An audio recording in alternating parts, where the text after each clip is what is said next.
রাজধানীর গুলশান, বনানী ও বারিধারা এলাকায় লেক পরিষ্কারে পরিচ্ছন্নতা অভিযান চালিয়েছেন বিএনপির স্বেচ্ছাসেবীরা। প্রধানমন্ত্রী তারেক রহমানের নির্দেশনার প্রতি সংহতি জানিয়ে এই কার্যক্রম চালানো হয়েছে। মঙ্গলবার সকালে বনানী লেকের বর্জ্য পরিষ্কারে নামেন ঢাকা মহানগর উত্তর বিএনপির নেতাকর্মীরা।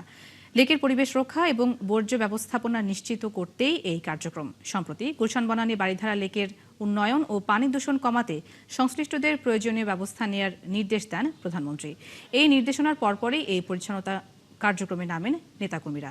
এ সময় লেকের ভাসমান বর্জ্য ও ক্ষতিকর উপাদান সরানো হয়। তারা জানান, শুধু রাজনৈতিক কর্মকাণ্ডই নয়, নাগরিক সচেতনতা বাড়াতে এই ধরনের উদ্যোগ আগামীতেও বহাল থাকবে। আমি যেহেতু দীর্ঘদিন ধরে কাজটা করছি, তো এই কাজটার প্রতি আমার একটা আগ্রহ বা বিভিন্ন জায়গায় কি অবস্থা আমি ঘুরে ঘুরে অনেক সময় দেখি। আমাদের যে প্রধানমন্ত্রী মাননীয় যারা তারেক রহমান একটি সুন্দর বাংলাদেশ এবং সপ্তাহে একদিন কাজ করার জন্য সারা দেশের মানুষের প্রতি আহ্বান করেছেন, শুধু দলীয় ব্যক্তিদের নয়। তো সেই কারণেই কাজগুলো আমরা করি।